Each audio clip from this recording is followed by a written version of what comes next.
নমস্কার বন্ধুরা, রিয়ার হেসেলে আপনাদের সকলকে স্বাগত জানাই।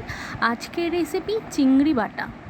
প্রথমে কড়াইয়ে তেল দিয়ে কেটে রাখা কাঁচা লঙ্কাগুলোকে তেলের মধ্যে দিয়ে দিলাম।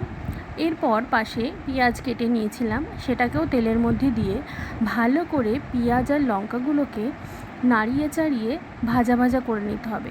আগে থেকেই খোসা ছাড়িয়ে রেখেছিলাম চিংড়ি মাছগুলোকে, সেগুলোকেও কড়াইয়ের মধ্যে দিয়ে ভালো করে ভেজে নিতে হবে।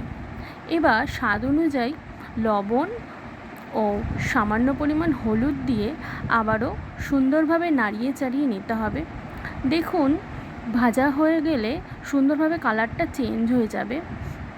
এখন আমরা এই ভাজাটা শিলনোড়ায় নামিয়ে নিলাম। এবার শিলনোড়ায় সুন্দরভাবে এটি বেটে নেব। এভাবেই তৈরি হয়ে যাবে আমাদের সুস্বাদু চিংড়ি মাছ বাটা। এটি আমার শাশুড়ি মায়ের রেসিপি।